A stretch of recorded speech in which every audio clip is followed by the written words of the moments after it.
What is going on, guys? I hope everything's working. Welcome in to episode 74, I believe, of the Scope FPS podcast. Yeah, it's just me. I don't know where Blue is. So I guess he was supposed to be here like 20 minutes ago. So I guess if you see Blue out and about, tell him that we miss him and hope he's okay. So basically, what's gonna happen here is I'm gonna try to get through this. I'm going to try to get through this on my own and see how it goes. And also what that pretty much means is that I'm going to need help from you guys. I need help from chat. Probably be answering and talking to chat just a little bit more than normal since it is just me. But I have done this before. You guys get to listen to me talk for an hour or so about everything going on. And as you guys know, this was an episode I was looking forward to. We're not going to let the vibes get down. We're still here. We're still doing it. Lots of stuff to talk about with the Summer Games Fest week, formerly known as E3. Moment of silence, okay? Moment of silence for E3. All right, which is now Summer Games Fest. Good job, guys. Appreciate that. And yeah, we're going to have to get through everything and see what was there.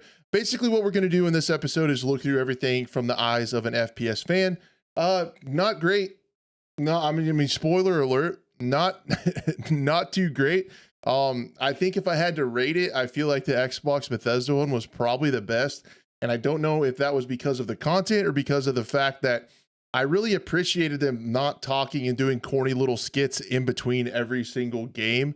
They actually just showed games. They talked a little bit at the beginning and a little bit at the end. So that was really pretty cool. I really appreciated that.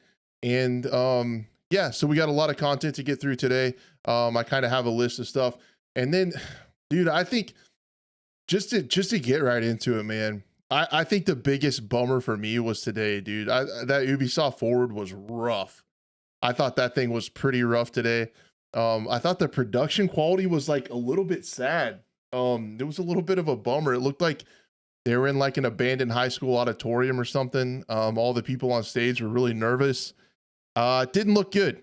The broadcast quality wasn't there either. So I honestly don't know what was actually going on with that. That was a little bit weird. It honestly kind of makes me worry for Ubisoft in the future. I feel like the other thing that was a big disappointment about Ubisoft Forward is, dude, I really thought I was going to be able to talk about Division Heartland, which is a game you guys know that I'm pretty excited about. I was hoping we would be able to talk about that today, but they really didn't say anything. They really didn't say anything at all. About that in that game, but I do have a list. I made a list throughout the week of some of the FPS games that came through, and we can definitely get into those. Starting with Summer Games Fest, I checked out the PC game show. Basically, guys, you're welcome. You're absolutely welcome. I sat through like 99% weeb games, bullshit, and cringy sketches to bring you like the 3 or 4 shooter games that we get to talk to. So you guys owe me. You guys owe me pretty big. I'm not gonna lie to you. Yeah, Star Wars Microsoft Outlook. Yeah, that was awesome. That was really cool. Yeah, as you guys know, it's supposed to be Star Wars Outlaws, the new open world MMO that's coming from Ubisoft. And when they announced it, the Joe Biden like CEO Yves Guillemot called it Star Wars Outlook. So you get a new skin, I guess, for your Microsoft Outlook Express, I guess. Get this guy an Outlook account, man. I don't even know what they were doing over there. But yeah, like Awesome says in chat, it is actually insane that they did not mention Division Heartland at all. Yeah, they said that we were going to get more information, and they also mentioned that we were going to see the first like closed beta and the first beta testing coming up. So I mean, summer's going on, guys. It is the middle of June. I would have thought that's why I was excited, because it made perfect sense for them to announce Division Heartland and then talk about when the beta was going to be in the next month or two. They did that with Xdefiant, which we will talk about, the pluses and minuses to Xdefiant. Actually, some pretty big news with Xdefiant that we'll get to a little bit later. Also, not directly involved in the Summer Game Fest week, we did hear about the finals beta. Embark Studios is starting their second beta. They did a little bit of adjusting on some modes and stuff we will try to get into towards the end of the show. But again, sorry for the awkward pauses. It's just me tonight, but I appreciate everyone being here. I hope we can have a little more, not to be weird, I'm not getting weird on you guys, but hopefully we can have a little bit more intimate show interacting with chat a little bit more. I'd love to hear your guys' opinions. With that being said, that is why you guys are on the screen. So when people go back to watch the VOD, you are there on screen. You can see what everybody's saying. I love it that you guys chat. You guys have awesome thoughts, comments. I really, really appreciate it. As well as the toxic ticker is back above. And we are getting really, really, really, really close, guys, to 3,000 downloads for the audio only version, which is pretty crazy. Not gonna lie to you, that's pretty wild.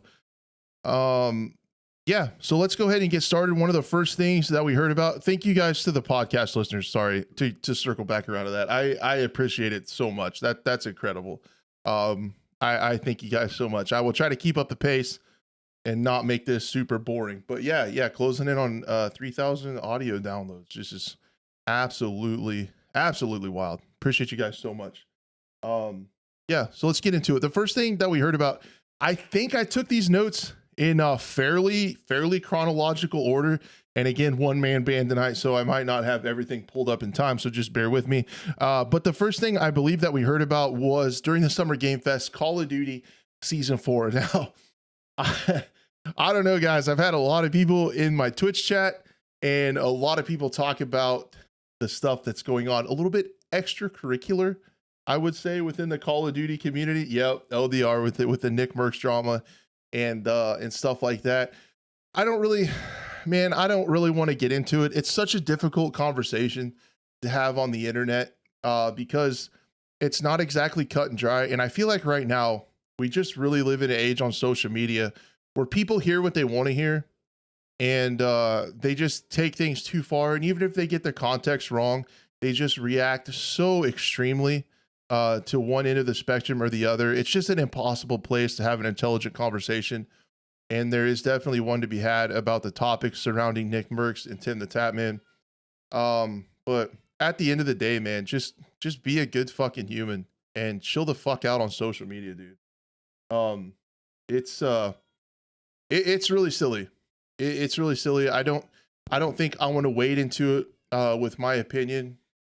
But at the end of the day, I just wish people would get along. And the things with politics and stuff and how people act around certain subjects and treat their political parties like it's their favorite sports team with fanatical, support is just super weird, man. I don't get it.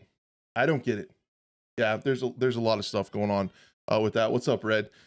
So yeah, I'm not gonna wade into that stuff unless I'm super asked to at some point. But again, that's not a conversation that I don't think I'm intelligent enough to express my thoughts during a podcast or on the internet. But essentially, people need to just quit being assholes. Like always, it's time to cancel the cancel culture. Yeah, that just goes along with what I was saying about people. Nobody gives anybody the benefit of the doubt, and everybody has like confirmation bias when they read a tweet or opinion. And they go completely to one end of the spectrum and it's instantly canceling and stuff like that. So I don't want to get into it. I guess if I'm objectively, in this instance, reporting the news, Tim the Tatman skin got removed and per his request after Nick Merckx was removed for his comments about LGBT stuff in a riot in schools. And yeah, it's pretty silly all the way around. So let's go ahead and get into the stuff that's actually to do with FPS games and shooters. I should start a political podcast sometime. That'd be pretty wild. I probably won't ever do that because that would be terrifying to read those comments. But yeah, that'd be interesting.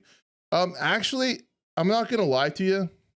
Even though most of us, I feel like, think that Call of Duty's cancellation of Nick Merckx was a little bit extreme, if you're looking at the game, this is a decent amount of content, guys, to be honest with you. The big news, the blockbuster thing is Vondel. It's going to be a DMZ and Resurgence map at launch. So like a smaller sized map that takes place in Amsterdam. Again, usually with these things, they kind of hype them up a lot longer, right? Like they tease these things a really long time and build up to them. This one just got leaked. And then like a week later, it got announced and then it's coming in a couple days. So that's actually pretty wild to get stuff in there. If you're like, LDR, if you're just looking at the content, man, if we're just looking at the content, like there's actually some substance here. So I think, Red, you summed it up. Redbeard, you summed it up perfectly. So yeah, we go into the DMZ gets a lot of updates. DMZ is actually going to change quite a bit. I didn't have time to make a video on this because I talked about DMZ stuff in the past, but DMZ is really getting some features that are going to change the game. I do feel like there's a new faction, so you're going to have new missions, new case rewards. There's going to be a new vehicle boss and a new kind of contract signals intelligence. So there's going to be more stuff to do on the map. There's going to be an out of game wallet, and I'm a little bit weirded out about this. I didn't think there needed to be this because I feel like if you can keep cash, one of the charming things about DMZ was it's like an extraction type game that you can just hop into and run it, right? Like it's not like Tarkov where to be good at it and have a successful raid, you need to put some hours into it. It takes a long time to level up. It takes a long time to level up your passive skills. It takes a long time to do quests, to unlock traders. It takes a long. This is a game that you can just hop into anytime and have like a good raid. I feel like this could maybe be a little bit of an instance where you start to reward those grinders if they can just play for like a week straight and have as much cash as they want, a little bit like a hazard zone situation where you can potentially build up so much cash that you don't have to worry about cash anymore and you can buy whatever you want when you get into the map. However, I think I saw somewhere they were going to have a limit on it. Either way, I hope they do have a limit on it. Yeah, Red, I don't know if Call of Duty is going to suffer from this drama or not. I really highly doubt it. That could be like a whole nother rabbit hole of how I think the mechanics like gaslight people into not playing other games. Like I have a whole conspiracy theory about how people get addicted to COD and won't try other games. They're going to add an upgrade system, which is really cool. You can upgrade stuff within raid and faction reputation, which I think is cool. It's going to be interesting to see what kind of perks and stuff you get off that. And then urgent missions, I feel like that pop up within the raid. There was something else on here. The upgrade system, I think, is where you, if I remember right, you can upgrade like your hideout and some of your passive skills and stuff like that by doing missions related to the upgrade system. You guys can correct me if I'm wrong. But I think that's what was going on. But I think this is really going to change quite a bit of stuff with DMZ. It's getting a lot of features. Of course, there is a wipe. Some people were happy. Some people were sad about that. But you kind of have to expect a wipe when you're talking about an extraction game that is technically still in beta. So that's just something that's going to happen. With gameplay features, it sounds like on Vondel on the new map, you're going to have a new public event with high stakes, dynamic fog system, which actually looked kind of neat. We'll see how that plays out. Sometimes that can be more frustrating than it is cool. Reinforcement flare for a field upgrade and a new tactical amphibious vehicle. Looks like the IRL. I don't know if you guys ever have seen these Argo vehicles is kind of what they're called, like 3x3, like a 6-wheeled amphibious vehicle. So that might be kind of fun to drive around. There you go, guys. Call of Duty has again more aquatic and naval vehicles than Battlefield 2042. Imagine when you would ever think that would be a true statement. Isn't that wild? What's up, Tom? How's it going? So then you have a limited time mode with lockdown that is coming to that new map. So that all that stuff within Warzone DMZ gameplay, that's all has to do with Warzone. I also have another diatribe that I can get into about how the free part of the game gets more content than the paid part of the game, and how that's kind of like a little bit weird. But yeah. And again, thank you guys for bearing with me. I usually have a co-host that didn't make it. I'm rambling. Then we talk about Modern Warfare 2. This is where they got quite a bit better. In the first couple seasons of Modern Warfare, as someone who likes to play Search and Destroy in that game from time to time, the content on that side of things was really, really rough. But we're actually getting Showdown and Kunistar District, 2 6v6 maps. And then Gunfight is in bad need of maps as well. So it's getting Mercado and Penthouse for Gunfight. The Penthouse looks like one of the later missions in the campaign, so that might be actually a pretty cool place. Mercado, again, that looks like a part of the battle map. You get Mawase Marsh and Akhtar Village as battle maps. Those are from the big maps, and that should be pretty cool. And then I heard there's going to be maybe at least one, maybe 2 6v6. I can't remember. There's some more 6v6 maps that are coming in the mid-season update, so keep an eye out for that as well. Finally getting some multiplayer content. And dude, I was so amped to play Gunfight. I really like playing Gunfight in Modern Warfare 2019. And to come out with 4 maps, essentially one of those is Shipment that you've played ad nauseum.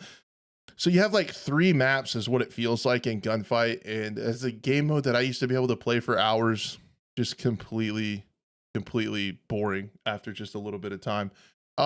So those 2 maps for Gunfight are very much needed.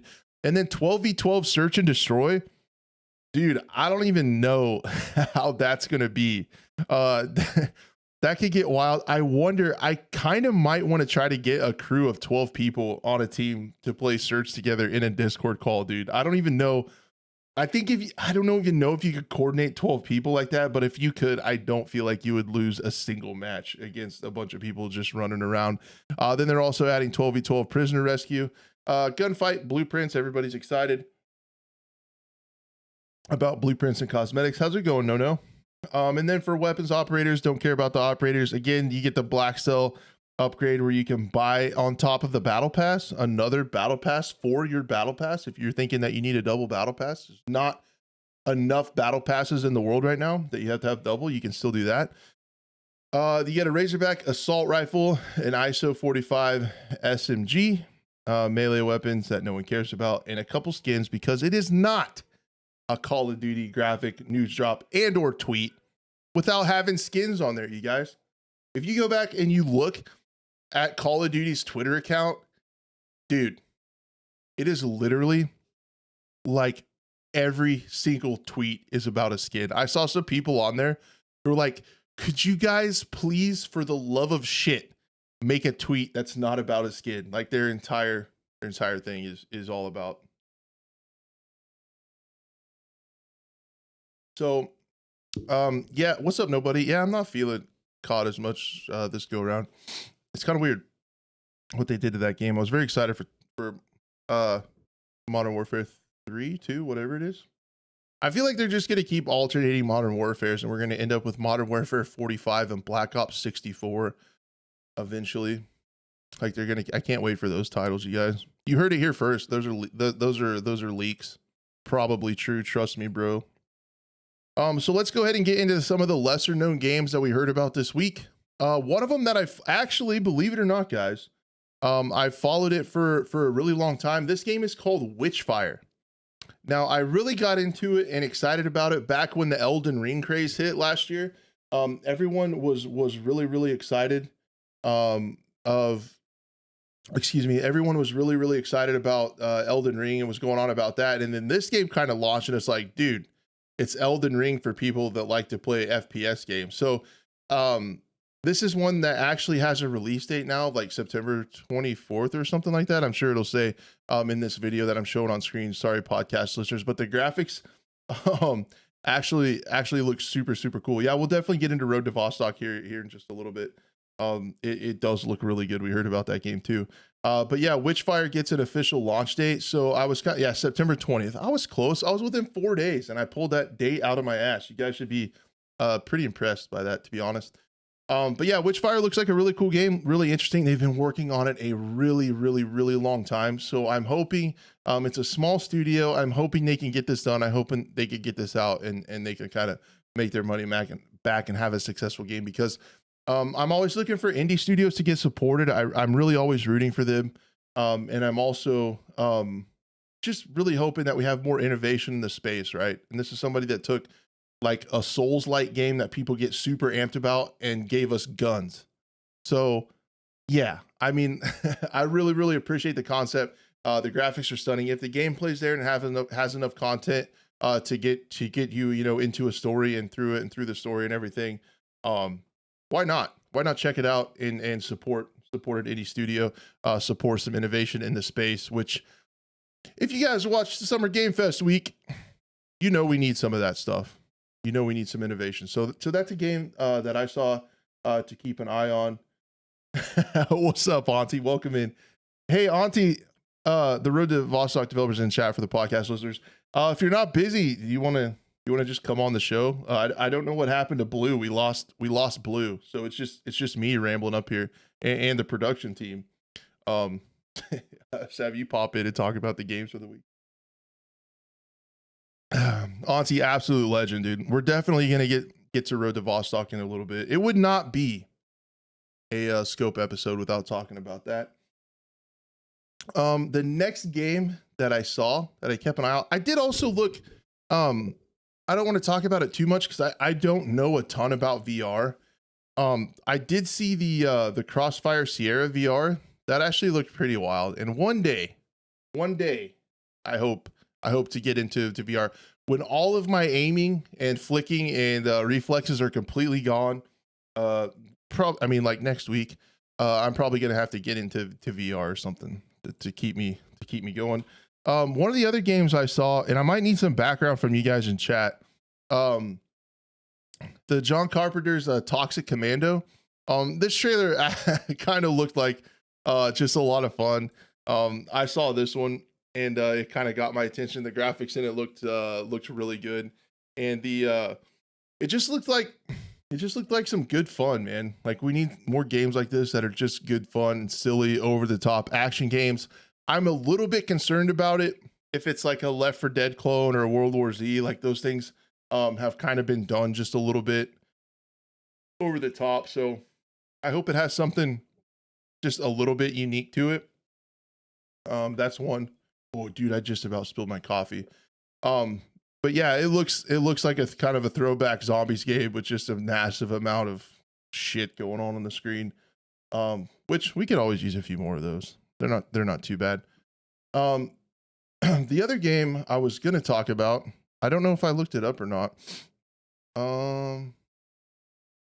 Yeah, another one. To be honest, that looks kind of similar. That Daymare survival horror game.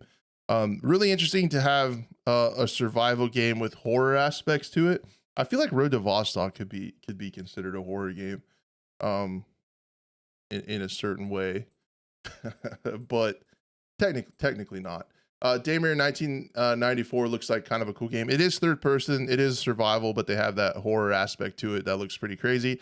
I myself am kind of a little bitch, and I don't really get into horror very much, but I just thought it was an interesting spin on survival gameplay. This one I want to talk a little bit more about. Immortals of Avium. I never made a video about it on the main channel. I know Big Fry covered this in another video and talked about it. What do you guys think of Immortals of Avium? This is a game that I kind of worry about. The visuals are stunning, right? Like the graphics, the visuals, the lighting, and everything looks stunning. I worry about frame rate, but I feel like this game is going to struggle, and I feel like it's going to struggle because it's in a weird space, man. I feel like people now, okay, you guys tell me if I'm wrong on this one. I feel like this is a game that's going to be caught in no man's land. On one side of it, you have people that enjoy like fantasy RPG games, right? And a lot of them enjoy those because they don't enjoy shooters. And then you have on this side, you have the group of us that play shooters, third person sometimes, but play FPS games. We love shooters. What do we love about shooters? Generally, it's guns, right? Like using the guns is really fun, customizing the guns, seeing new and innovative guns, kind of like I'm talking about in Witchfire, why I think it looks really cool. Well, this doesn't have either of those things, right? Like it's kind of an RPG game, but it's an FPS game, so those folks might not like it. And like Marquez says, in a saturated genre. And then you have FPS fans that like guns and stuff, but it doesn't have that because you shoot magic out of your fingers. So it's kind of like not going to appeal to either side. I feel like, so I'm really worried about this one. I see a lot of work that they did. Like the visuals are insane, like everything going on, the animations are crazy, but I'm just really worried about where this game fits in on the overall genre, because I'm not sure if there's an audience for it. It just could be me. Like I said, I don't have a lot of other people's perspectives. That's just from my point of view. It's like I really worry about this like not having an audience for all the work that they put into the game. But I hope I'm wrong. I hope I'm wrong, because I just feel like it's just a weird concept. It's a cool concept, but a little bit weird. So that one's coming out now. This one I feel like you guys could get into this one. I feel like you guys, and Doku says in chat, the magic adds too much noise to the screen. I'm with you, dude. That's one of the reasons as a boomer, I couldn't get into Overwatch, man. There was so much on the screen. I get the same vibes from this game. There's so much going on the screen. It's really hard to tell like what the hell's going on at the you know, underneath the surface of all the lights and the flashes and animations. I also completely lost my mouse. Found it. Don't even worry. That's how blind I am. This game's got to get you guys excited, right? You guys saw Payday 3. You guys saw Payday 3, right? Like everyone knows about that one. So that was out. I think wasn't that at the Xbox showcase? I think people were excited. Yeah, it's gonna be a Forspoken. Oh no, don't say the F word. Forspoken. You guys saw Payday 3. I'm pretty excited about this one. This one's gonna be pretty cool. It looks like they've done a decent amount of updating the graphics. I never really played the Payday games very much. I watched a lot of videos on them and I watched a lot of people play them. But I think this was one of the few games that FPS fans are pretty excited about. I don't know a whole lot of improvements that they've made to the game, other than the graphics look quite a bit better. We can see some mechanics of using some upgrades and some drops and stuff. Yeah. Redbeard, you're not excited for this? I think I'm excited for it because there's not much else to get excited about. But I think at the end of the show today, we'll just kind of wrap up our thoughts on the genre as a whole. I don't know, man. I don't know where we're going. But yeah, Payday 3 is going to be launching very soon. And then I also had in my notes that was like low key a surprise for me. I'm gonna get off track a little bit. The new flight simulator, that was a surprise, man. Because like the last one came out in like 2020 or something, and it was still under active development. So I was pretty surprised by the new flight simulator, but it looked really cool. Like if you guys saw that, and I know it's not a shooter. I guess technically, did they have aircraft that you could shoot from? I don't know. But they did have a lot of missions, like rescue missions, delivery missions. Yeah. I thought it was a DLC at first, but it's an entirely new flight simulator, 2024 that's coming out, dude. But yeah, careers. There was a bunch of missions and different things they had going on and DLCs and stuff that look not necessarily DLCs, but different scenes and things that you could do, from like rescue helicopters to delivery missions to they had like charter pilots for rich people, like taking clients and stuff like that. Just crazy stuff that looked really neat. And I also thought it was a DLC, but I was really surprised because last I heard, like the regular flight sim was undergoing some like so it was still undergoing active development, right? Like it was still getting supported, it was still getting content.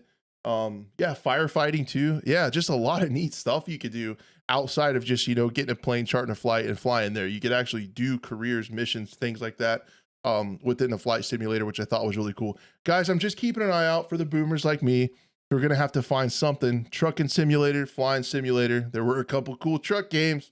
There was space trucker, and then the Alaskan trucking one looked really cool. I'm gonna have to get a steering wheel, dude. Watching Big Fry play truck simulator, I want to play it so bad. But yeah, I just thought that was pretty interesting. So let's go ahead and get into the big one. And I was hoping Blue would be here, because he has been into Star Citizen lately. Guys, let's talk about Starfield. So overall, my thoughts, if you caught it on Twitter, is here you go. Starfield is going to be one of two things. There is no middle. It's either going to be a game of the year contender. It's going to be close between that and Diablo 4, or within a week, we're getting an apology letter from Bethesda talking about, we're so sorry. Well, how would it go? Dear Starfield community, we are so sorry the game did not live up to your expectations and the expectations we set for ourselves here at Bethesda Studios. We are so sorry to not deliver a quality experience on the vision that we began undertaking over 3 years ago. But rest assured, we're going to keep your money and promise to update the game within the next 3 to 5 years. We may or may not do that, but thank you for paying us. Like something like that, right? Something along those lines. Yeah, it's going to be the black background. It's going to have like the Starfield logo at the top and, you know, signed Bethesda team at the bottom or something like that. So I don't know, man. We're either getting an apology letter or we're getting a game of the year. That's what I feel like. Bethesda has a sketchy track record, man, of stuff going on. Their last several releases have taken some time to fix. I don't know if we're going to get I don't know if we're going to get like another Cyberpunk or it's going to take a minute to get it fixed. I don't know. The one thing they do have going for them, which I was mistaken when they were talking about flying around in space with the space combat and stuff like that. I was thinking there were other people because they said, you know, when you're flying around, you're not alone. And they showed interacting with another ship and talking about coming over for food or, you know, talking to the other ship before they got going. I thought it was going to be multiplayer, but apparently, correct me if I'm wrong, but now it's going to be single player. So being single player will help quite a bit. The other thing that was kind of funny to me was Phil Spencer of Xbox said, yeah, single player only. So that will help a little bit. I feel like the networking and netcode and stuff of multiplayer could introduce a lot of issues. So I think keeping it single player is probably smart for this massively ambitious of a game. But man, I heard single. Yeah, it's always been single player. Yeah. So LDR was confused too. I really thought it was going to be multiplayer, but apparently not. So that will help things. And then again, locked at 30 frames on the Xbox Series S and X, 1440p on the S, and 4K 30 frames on the X. Now, a lot of people would be mad at that. I probably would be because I'm a spoiled brat. I got spoiled by high frame rate PC gaming. But at the end of the day, I guess that's not a complete deal breaker if you're kind of used to console, and since it's single player, right? It's not like a competitive shooter. It's not like a competitive shooter where you have to have those frames, right, for a competitive advantage. So I guess if anywhere that's going to be. The problem is, what I thought was really silly was how Phil Spencer tried to frame it in the interview. He pretty much said that it was a design choice. It was a design choice that it's going to be 30 frames, and it's like, we want 30 frames a second for a smooth experience, and it's like 30 frames smooth? Not to me. Our definitions of smooth, me and Phil, we're a little different, okay, when it comes to smooth. But yeah, I thought that was a little bit of a bummer, but maybe for you guys it's not. That's just me personally. That's my opinion. I would like to see 60 frames.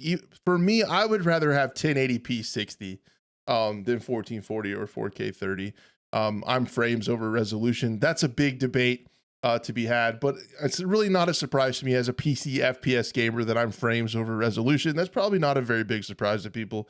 But yeah, that is the way it is. So it's going to be 30 frames on that. I'm really curious how PC is going to be. I really don't know what they'll be able to do with that, how we'll be able to step it up on like higher end machines. Lately, it's been a really weird trend. Sometimes with these games that are console and then ported to PC, doesn't it seem like a few of them, the PC version has actually ran worse?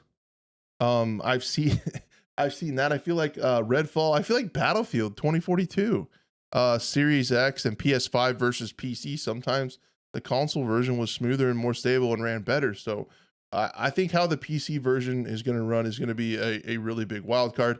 I did notice watching the combat, I was a little bit frustrated in the UI because when you would kill an enemy, the the XP would pop up right in the middle of your gun picture, of your sight picture where you're looking. So I thought that was really confusing. But man, there's going to be a Star Citizen Starfield debate. I'm not very qualified to make that since I haven't played either one of them. But I just did think that Starfield looked really cool. I really like the vibe that they talked about, how it was like NASA punk, where like it's still like futuristic in space and all that stuff, but everything looks kind of retro and worn. That's kind of the art creators look too from Embark. So I really kind of like that art style. And it's just a game that I generally wouldn't be that interested in, but the scope of it and as huge as it is in the content, it's like I almost want to buy it just for the spectacle, just to see how it works, just to see what it's like to explore that kind of stuff. It might be a really fun kind of chill game to hang out on. I tried to get into Elden Ring. We talked about it a little bit earlier. I tried to get into Elden Ring and I couldn't do it. But maybe where this one's more of like an FPS one, where you know it's a Bethesda game with weapons and stuff that you can upgrade and change. Um, there were a ton of weapons and stuff like that. Yeah, physics perspective is going to be interesting too. How the flight's going to work.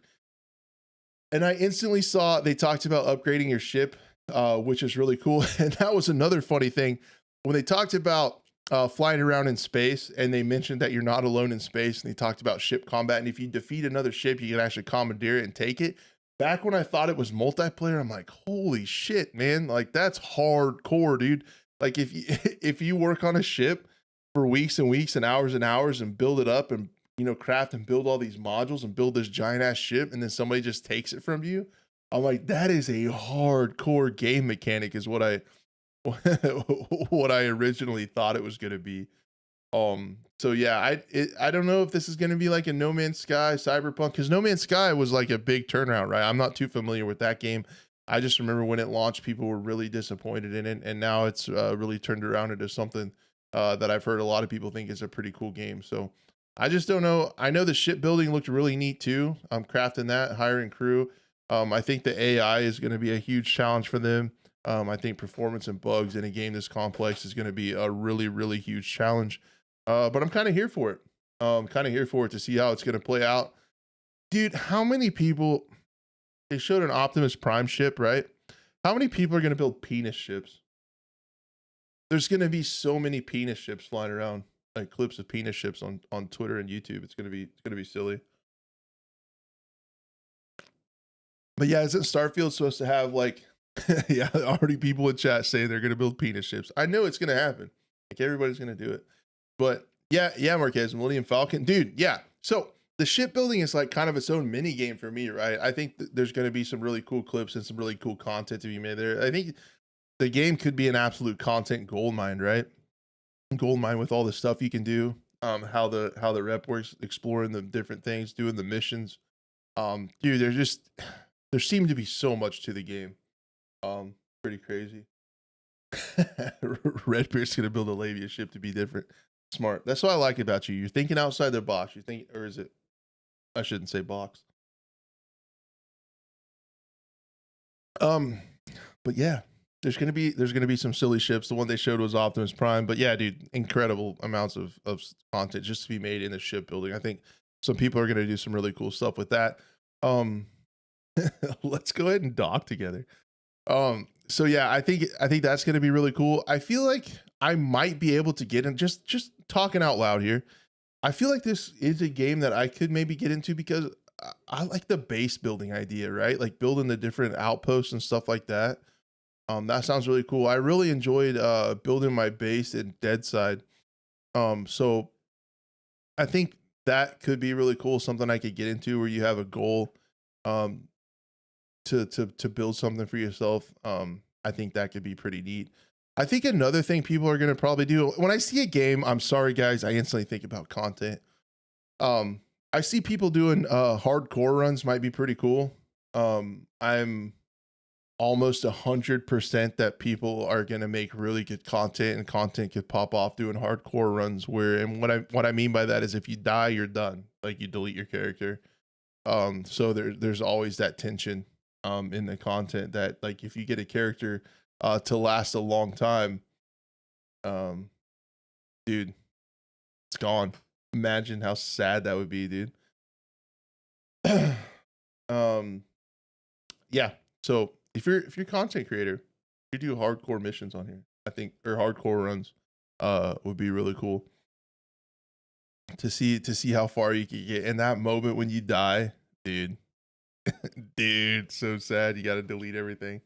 But that seems to be a big trend in these types of games lately. I know people have done hardcore runs in No Man's Sky. There's a lot of people doing hardcore runs in Tarkov. And even in games like World of Warcraft and stuff, I feel like World of Warcraft is that content has been taken off for hardcore runs because I mean it just I don't know, it makes everything that happened like that much more important, and it makes it kind of compelling to watch to see how long the person is going to be able to live or not. So I wonder, I might do some hardcore runs in this game to see what happens. That would be absolutely terrifying, and it would make your butt pucker like the entire time. Like once you started to build a cool ship and stuff, dude, imagine how so sad that would be. I would fake it. I would fake it. So I'll be on streamer, make a video and die, and then pretend to be like super super sad, and then pretend to delete it, but not actually delete it and play with it offline. That would be brutal, dude. If you spent hundreds, like tens of hours, hundreds of hours or something, and build this cool ship and all these outposts, and then you die and have to delete it, dude. That would, oh my gosh, absolutely brutal.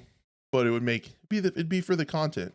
So Starfield is really interesting. Something we'll keep an eye on for sure. I'll probably play it because it's just going to be one of those games that everybody's going to check out. I feel like there's games and then there's like events, right? And like I feel like Starfield is gonna be like an event. I feel like Diablo 4 was there. With Grand Theft Auto comes out is gonna be a massive event.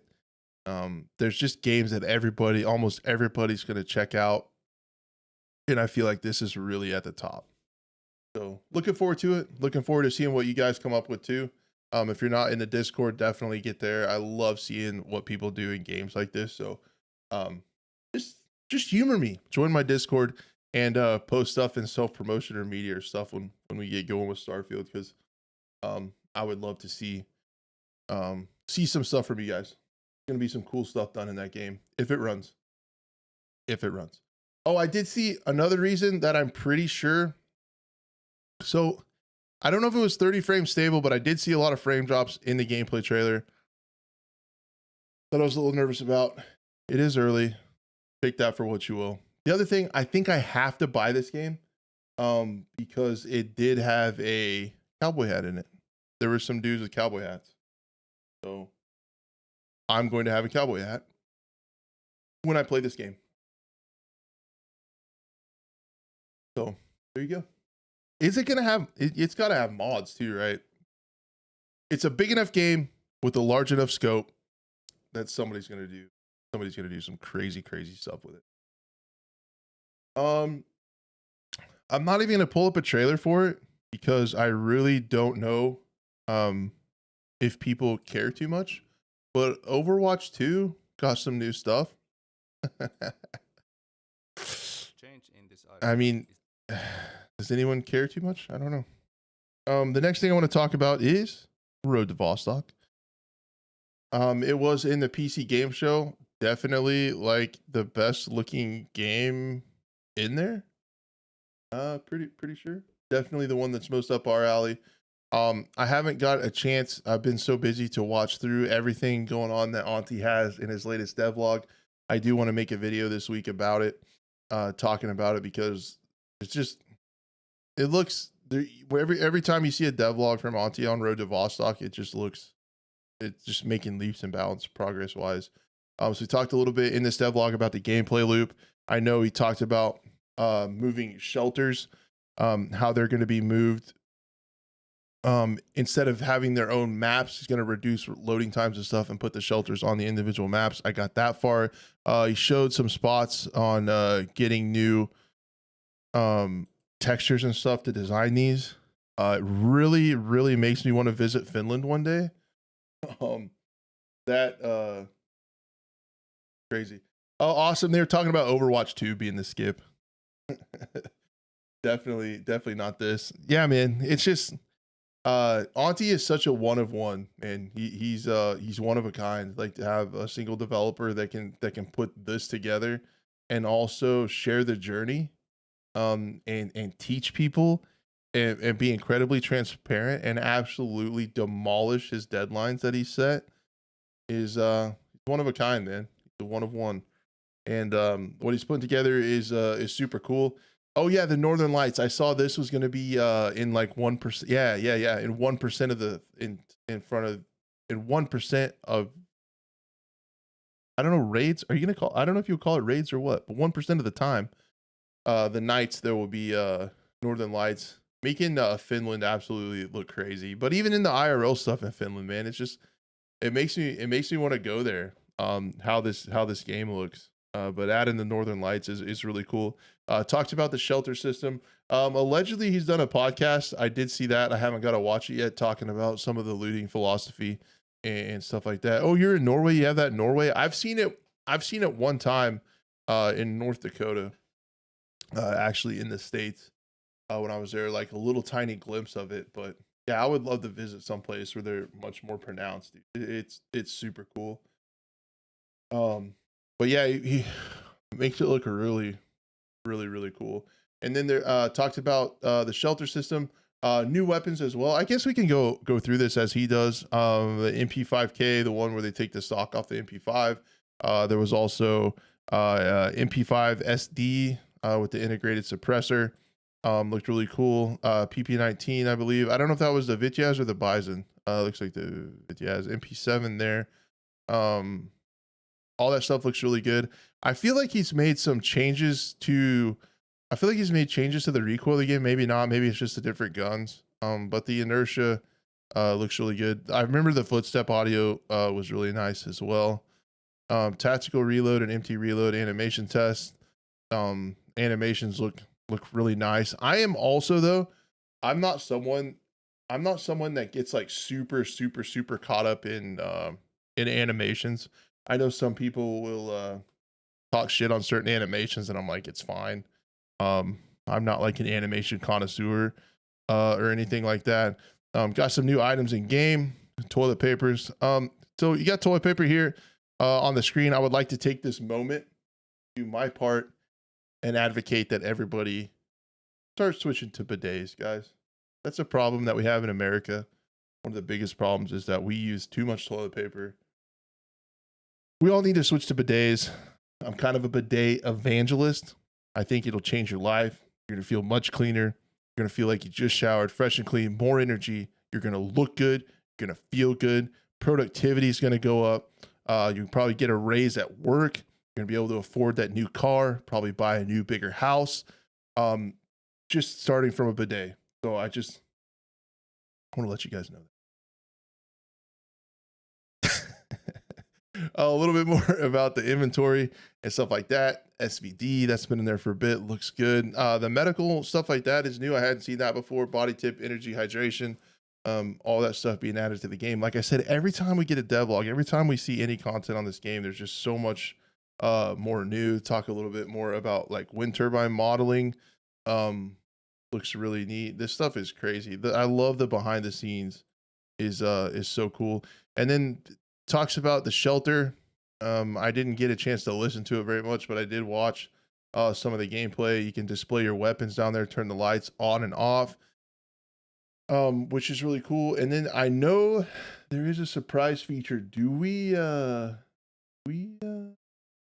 see, Lucas gets it, Red. I'm gonna get you. Most valuable post-apocalyptic utility item. It has to be. But Auntie, you could take it to the next level. Imagine that, like you level up the bathroom, in your shelter with a bidet, and then you don't have to find toilet paper anymore. It's a win-win, dude. I'm gonna one day, Redbeard, you'll see. I want to put this out here. If we're gonna talk about bidets way longer than we should on an FPS podcast, I'm gonna go there. Okay, I hope this never happens to you, but it might one day. If you accidentally get shit on like your hand or your arm, like for me, I just had a kid. Occasionally, stuff could go down. Okay, wait, just really quick, off topic again. I'm going all off the rails right now. The shelter has a shower with running water. It obviously could have a bidet. Okay, if I could get a bidet and then I don't gotta buy it anymore, Crash's bidet would be a good Easter egg, bro. And then everybody, then you watch all these heathens, watch all the AI, they're trying to kill each other over toilet paper, just like it was during COVID. And look at me, dude. I'm chilling. I got a bidet. You guys can go to the supermarket. You guys can go to Walmart and fight over toilet paper. I don't need you. I don't need that. Yeah. Bunch of heathens out there with toilet paper. All right, back to what we're talking about. Like, okay, let's go back to the second time I got off topic. You accidentally get shit on your hand, get shit on your arm. I hope this never happens to you guys. I pray, T's and P's, that it never happens to you, okay? I don't want this to happen to you. But if you ever get shit on your body, what do? Are you just gonna take like a piece of paper and smudge it around and go on about your life? No. You're gonna get to the sink, you're gonna run water on it, potentially some soap if you're really thorough. You're gonna clean that thing up with water, dry it off, and go on. Why is your ass any different? Why do you poop? You have poop on you, you smear it with paper, and it's just, if you get it anywhere else in your body, you're gonna use water. Why not your bum? So anyway, sorry, potentially. I don't know you, Seth. I don't know you. But anyway, the lighting and stuff and everything looks really cool. Oh, you got the sauna. I remember seeing the sauna. I have to go back and listen to this. You have to forgive me, Auntie, about what this does gameplay wise. If it has like health effects and stuff like that, I'm sure it does. I'll have to re-listen to this and watch this when I can listen. But I do know what's at the end. But I hope one day I'm playing this game and I go through like an abandoned hospital or something, and there's like a bidet in there. It will be like the greatest video game find clip in history. I will lose my mind. But being able to pick up and replace things, yeah, the shooting range looks really good. What else here? Weapon wall. I want to read this real quick. You can hang your equipment on the weapon wall, freely use it, one item placement feature. Bragging rights are important. Gotcha. So on this, you can put up your weapons on the weapon wall. You saw that when we dropped down into there, and show everybody what your stash looks like.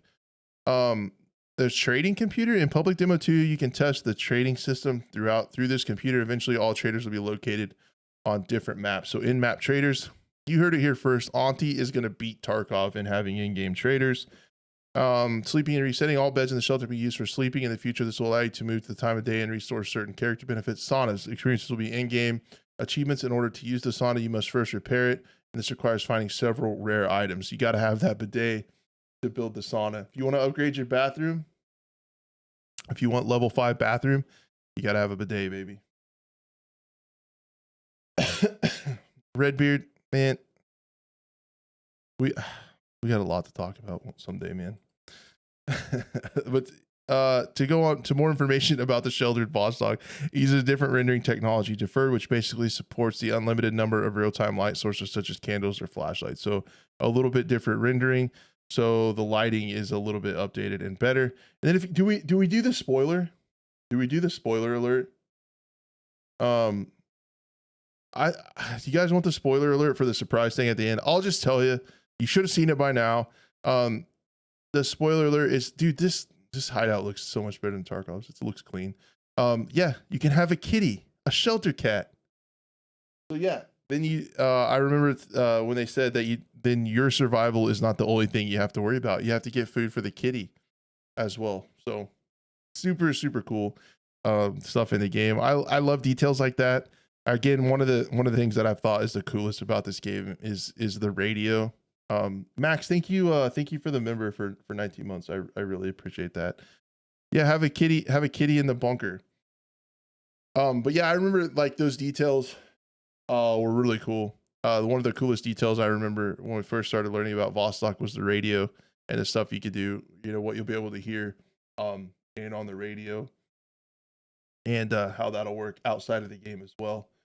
Ooh, can we get a Doge? Can we get a little dog, a little puppers? That'd be pretty cool. DLC one day, maybe. Picking up cans of cat food. It'll be just the same, Lucas. You'll be right at home in Road to Vostok. So that's everything going on new there. We'll always keep tabs on that game on this show, so you won't miss anything if you stay tuned here. Everything's moving towards to that public demo too.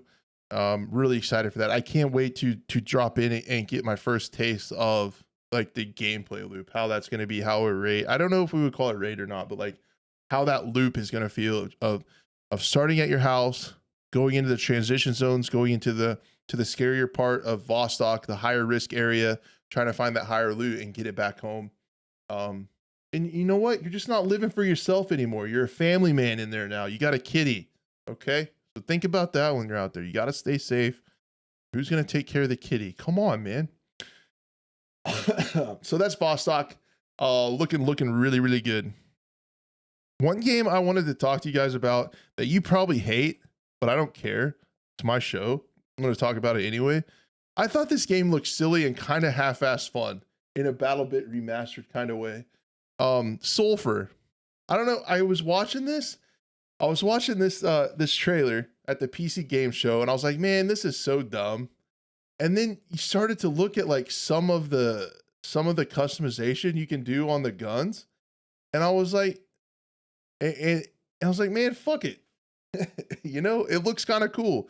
There's a bunch of different looting, repairing your guns, food and stuff. It looks kind of like Doom, but like South Park, like paper animation. I don't even know. Like super cartoony, low key graphics, even like lower key and flatter than Battlebit remastered for sure.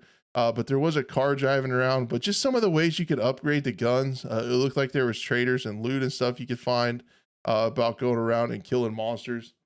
I don't know, man. Keep an eye on Sulfur. Like it won me over. Like I was like, skip, next. And then I saw them upgrading the guns. I saw them blowing up like 8-bit demons with shotguns. And I don't know. I just wanted to show you guys because I thought it was cool at first. Go watch the Sulfur trailer. Awesome. It's like I don't know, man. It's like a looter shooter Doom type thing with crafting and leveling up but like cartoon stuff. I don't know. It's just different. So it's worth talking about. Check out Sulfur. I thought it was cool. I don't know enough about it to talk more than that, but it's just something I thought was pretty interesting. Do we even pull up the Hell Let Loose trailer? Dude, okay, hold on. What happened? Hell Let Loose. What happened, dude? Dude, this trailer was so fucking weird, man. I've never seen a trailer look so much worse than the game than this Hell Let Loose Devotion to Duty update announcement. What happened, man? People are excited to see what Team 17 could do with this, and this is what happens, man. So looking at, hey, won't you take a journey with me? Let's pop over to YouTube and look at this thing, man. 3,000 downvotes. Okay, podcast listeners, let me paint you a picture. There are 3,000 dislikes on this video and only, no, I said that 3,000 and only 167 likes. Insane, crazy. I was gonna say crazy and insane at the same time. I said crazy. That's stupid. That's stupid. Amount of dislikes, man. So bad. And if you look at the comments, this guy says, I think I speak for a lot of the community when I say it's single-handedly one of the worst trailers for the game that's ever been released. How do you make this look so bad? Shrinko on YouTube says, I just watched Code Carnage in front of 15,000 people reacting to this trailer, and both Co and chat were like, what the hell did I just witness? There were glitches in it. The lighting was terrible. There was like a glitched out in like a super up close first person view. There was actually a glitched out M1 Garand with like the clip was out of the top of the gun. There were like floating arms. The lighting and animations looked like way worse than the game. I honestly don't even know what they were doing, dude. Yeah, the clip for it's sticking out the entire time. I just saw it in the up close version, but I guess the M1 Garand, which is kind of an important weapon for that time period. Spoiler alert. I guess the mag was like glitched out literally the entire time. So that's pretty cool. I don't even know, man. I still think the game's okay, right? Like the game still plays well. But whew, that trailer, man. even me, I was like, what is this? So if you guys haven't seen it, watch it close. Not and you'll see some really funny stuff with the Hell Let Loose trailer. But that game still seems to be doing well, seems to have a lot of content coming to it, but that just didn't feel good. It didn't feel good at all. So yeah, not much left to talk about, guys. That's pretty much the main stuff. One thing that we found out today, again, I was really bummed. I just deleted it. The production team had it pulled up and they just deleted it. Stupid production. Let me hold on. The Xdefiant launch. So we learned more about that. There's going to be one more playtest, June 21st through 23rd. I was never mind that topic. Yeah, I don't want to talk about Nick Merckx anymore. That might be something I would talk about. I would talk about on my stream or something. But at the end of the day, ELE. Everybody love everybody. Let's look at this. So I was really disappointed that they didn't talk about Division Heartland. I'm also borderline terrified that they didn't talk about Division Heartland for the game itself. However, they did talk about Xdefiant, and it is going to have a new playtest with crossplay and everything, June 21st to 23rd. It's open, so you can hop into it. He did mention new netcode, which I am kind of excited to try out. This is a Call of Duty clone. Again, with everything going on with the franchise, all the turmoil on both sides of everything. I think this couldn't be a better time for Xdefiant to release. I think they're kind of lucking out. Members only video, yeah, maybe. They're lucking out with their timing. I think they're going to be able to find an audience of people who are disenfranchised with Call of Duty. Now, I know this game, guys, has a lot of opinions. And they're valid. They're your opinions, right? Why is this lady's hand so big? Her hand is massive. Holy shit. That is a big hand. Look at that thing. Jesus. Now you can't unsee it. So one of the things, this is going to be an open beta that anybody can get into. This is reactions from the closed beta. So don't get confused on that. You'll be able to, I have tried Xdefiant, and I will tell you that netcode was rough, but you can tell that it was created to be I don't want to say clone, but a nod back to the earlier Call of Duties. You know, Mark Rubin worked on some of the earlier ones, and this is definitely a nod back to those. So this is going to be an open beta this time. So June 21st, everybody can play. I think they're going to have server issues. They had server issues in the closed beta, but what they did say is my biggest complaint with the earlier one was the netcode, and it's allegedly updated and fixed. So I really hope to get a feel for that, because the game will be pretty decent if the netcode feels good, in my opinion. But here's what I was trying to say. You have a lot of people, understandably so, who are put off by this game. A lot of us are tired of Call of Duty, are tired of spawn in, die, spawn in, die, spawn in, die, multiplayer games, right? Arena shooters. We're just kind of like sick and tired of that. I get it. Also, this game started off on the wrong foot, calling it Tom Clancy's Xdefiant, being like, and then going into some kind of like skater punk thing that had no business being associated with Tom Clancy. So it's had an uphill climb from a PR standpoint. Again, on the surface, you could also make the case that, you know, they came out with Hyperscape when people were tired of BRs, and they're coming out with a Call of Duty clone when people are tired of Call of Duty. Like the classic Ubisoft building the game that no one wants. So that's all like the negative things I hear people saying. And if the game's not for you, that's fine. But I know on this little show it doesn't really matter, but I just want to say a fucking thank you to Mark Rubin, dude. Like, just because he's been so transparent on Twitter. He says we fucked up when they fucked up. He says we're working on this. We know it's not good. We're doing this. The game's going to have this. We're going to do this. Just flat out like answering a shitload of people, just random people. Like you could go ask the executive producer, Mark Rubin, on Twitter, and you have like a decent chance of getting an answer, or it's a question that's already been answered that you can find on Twitter. I appreciate that so much from a developer. The other thing, you guys know I've been critical of Battlefield 2042. Mainly, my biggest gripe as of late on top of the server browser is the lack of maps. Incredible lack of maps in Battlefield 2042 compared to what we're used to with a Battlefield game. This game is launching with 14 maps, 5 factions, 24 weapons with over 44 attachments. Okay, cool. That sounds pretty good.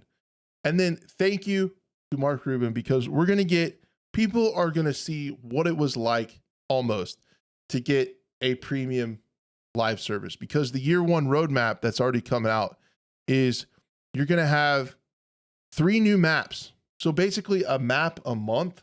You're going to have 3 new maps and 3 new weapons, battle pass, whatever. But throughout it, there's going to be new arena and progression modes, ranked mode, private matches, caster cams are going to be added so you can set up your own tournaments and stuff like that. They're working in competition to be fair. Cheaters are going to be rough, I feel like. A welcome list for beginners and practice zones. But what I'm saying is, it's going to feel like a DLC.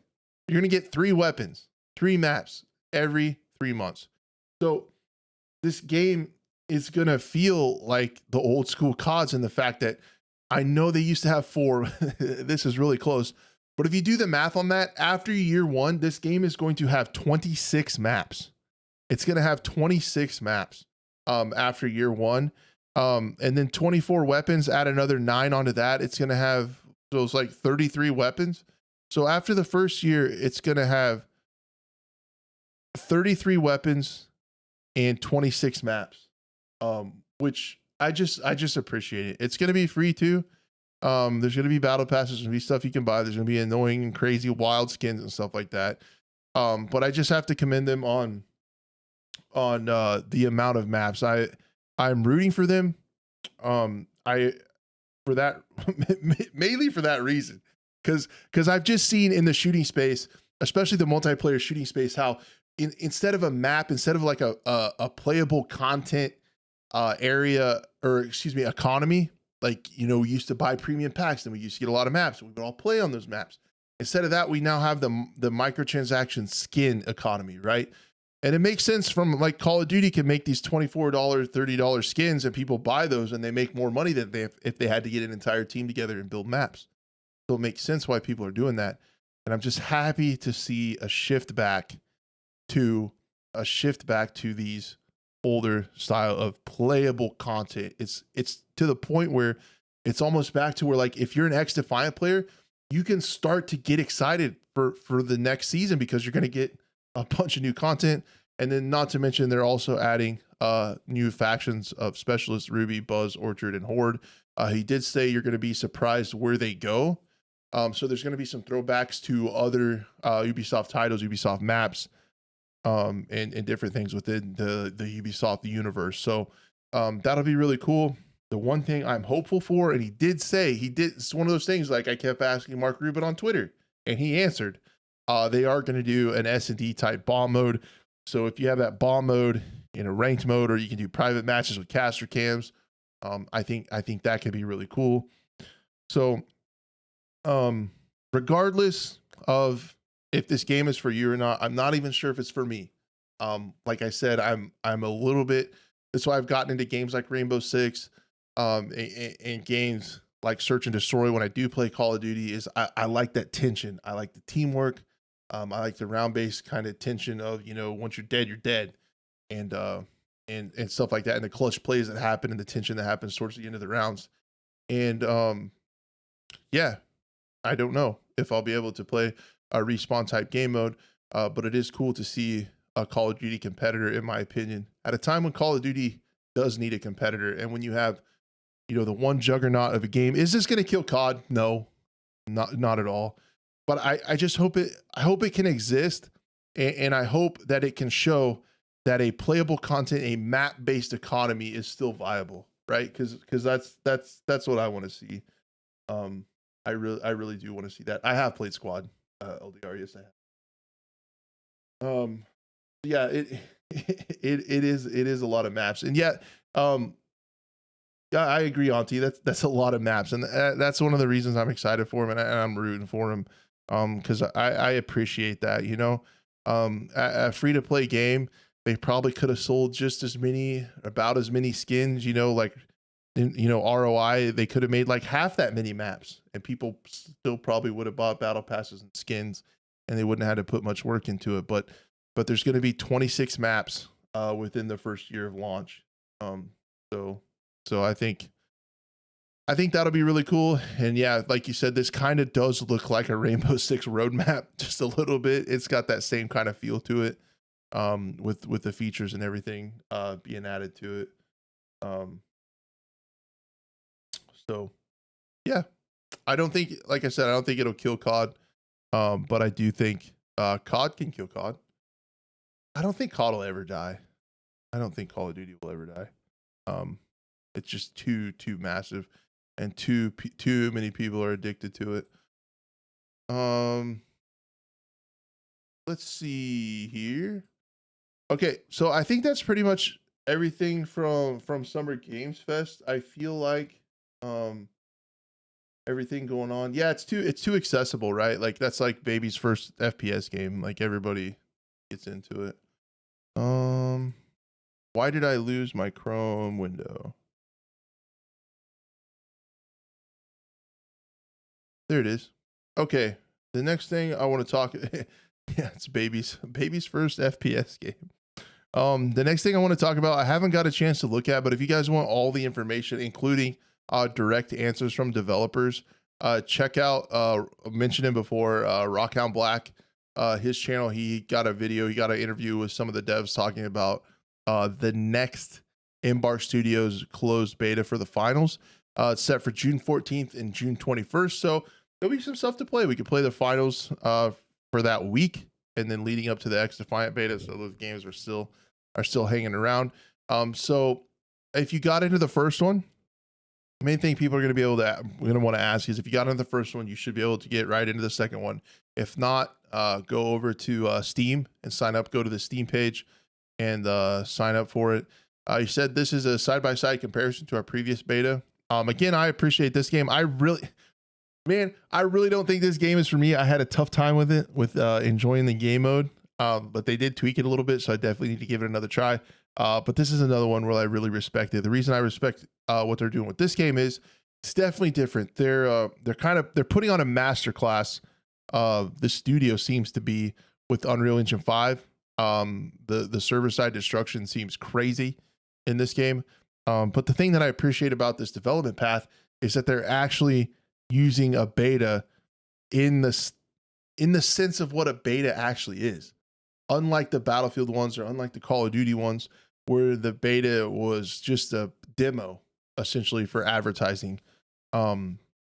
This one is actually something that they're working on, they're getting feedback from, and they're giving themselves enough time to make iterations on the game.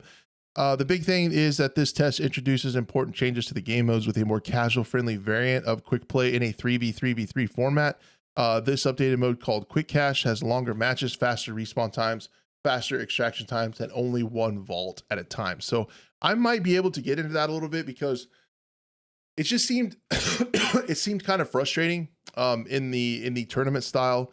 There were times when a team would spawn closer to the vaults and be able to cash a bunch of money and essentially get victory out of reach. So it was a little bit silly. Sometimes. So I think this quick play mode might be a little bit more for me.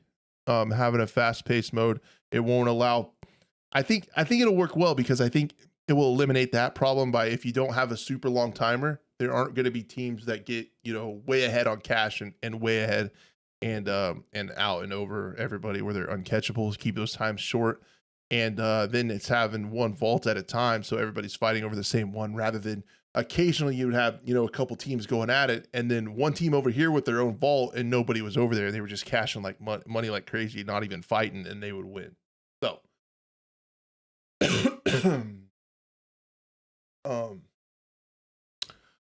so that's the case. Again, might not be a game for you based on the graphics and stuff like that, but I just feel like, even though it is, I'm not going to tell you what to do. I'm not going to tell you what to do, but I could definitely see that's something that we should respect out of the work that they've done, and we just got to hope that Nexon doesn't screw it up too much. In my opinion. I don't know about doing a chat Q&A. I guess quickly, if you guys have some, I could do a few. Honestly, talking for an hour and a half straight has got my voice a little bit jacked up. Not gonna lie, I don't usually talk that much. Well, if you guys have a couple questions, I would try to answer them before we call it a show. While you guys are coming up with those, I just want to say thank you so much for being here. I hope Red's okay, or Blue. I hope Blue's okay. Different color. I hope Blue's okay. Don't know where he is. Don't know what's going on. Yeah, hope he's doing all right. Whatever's going on with Blue. And thank you guys for putting it out, or for sticking it out with me. Try to bumble through this on myself. I hope I gave you guys some interesting food for thought on the games that we learned about during the Summer Games Fest week, formerly E3.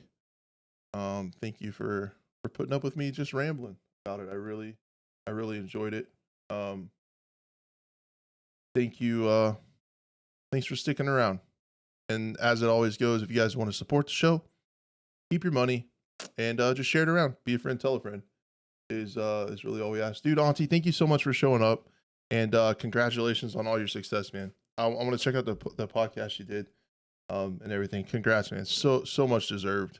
We're definitely rooting for you over here. You're doing incredible work. Excited for season 4 tomorrow. A little bit. I haven't been playing as much Call of Duty, but I'm happy to see them actually adding some multiplayer maps this go around. Excited for that, and I think DMZ is going to get quite a bit better too. Crash could try Armor Reforger someday. Man, I suck at modding stuff.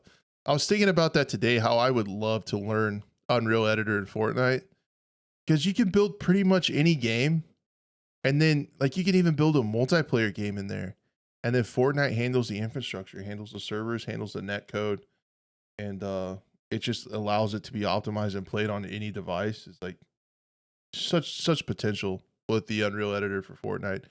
And I haven't really talked about this much, but I did see somewhere where they posted the earnings that some people have made from their Unreal Editor experiences. They've made a lot of money. I think they're making a couple people millionaires based on how many people are playing their Unreal Editor experiences, to be honest with you. Epic Games pays folks based on how many people play it, how many people come back to the game mode, how many people download and come back to the game to play that experience. And it's you heard it here first. Let's keep an eye on Project K, the one that all the creators are coming together to build their own Unreal Editor experience in Fortnite, calling it a game. They could make a lot of money on that. So let's see what they do. Thanks to Verd. Thanks everybody for the kind words, for keeping me going, and I appreciate you guys chatting throughout the show to keep helping me get through it on my own one, pulling everything up and getting stuff done. Yeah, some really cool stuff in the Armory Forger. I need to check it out. I at the very least need to watch some videos on it and see what it's all about. No clue what you're doing, but it's really cool. Nice. That's what Arma is. A lot of mods Battle Royale was done in Arma first. Right. The Arma BR mods. Yep. Yeah, a lot of really cool stuff. Comes from that. Makes me think about the stuff like Roblox being the future and just embodying the problems with game dev in total. Yeah, true, Lipid. Yeah. That's what's so interesting about it, and that's where all the potential comes from, is it takes so many of the headaches from game dev multiplayer stuff, at least for sure. And well, even any game, where if you build it in this editor, it will run on any device through Fortnite. It's just crazy. It's bringing game dev to the masses, and I wish I was about 20 years younger and I could try to learn that shit, because I would love to make the right Battlefield in that thing. And I would love to make, basically, in a nutshell, a CSGO I would love to make a CS:GO that's first person and updated mechanics. A really simple to learn yet hard to master bomb mode, with modern first person mechanics and movement. And that should be able to be done in Unreal Editor in Fortnite. I just, the old the old spinning disk hard drive up here is a little bit full. I don't know if I could learn how to do that or not. But it would be really cool. But anyway, guys, I think that's a show. Thank you guys so much. I will do my best to get the audio version ripped and put up tonight before I go to bed. If you guys are interested, I will be live. I've been kicking around the idea of going to Kick for my live streams, but as of now, I'm still streaming about every night over on Twitch. If you guys want to stop by, probably be playing a little bit of Rainbow Six over there tonight, over on the Twitch stream. Drop a follow if you're interested in there. Probably go live over there. Bless America. Here in just a little bit. If you guys are interested in that and hanging out over there on Twitch, maybe we'll go to Kick one day. I would like to be able to multi-stream. That's a whole nother podcast topic to talk about. I would like the ability to multi-stream once in a while when big stuff is going on. It's a lot of fun. So anyway, guys, have a great week. Will be a few videos about some of these topics on my channel throughout the week. I love you all. I can't thank you enough. Thank you to the podcasters. Just thank you guys in chat. It's like, seriously, I keep saying it, but I don't want it to mean any less. I really appreciate it. And have a good week, and we'll see you in about 7 days. Bye.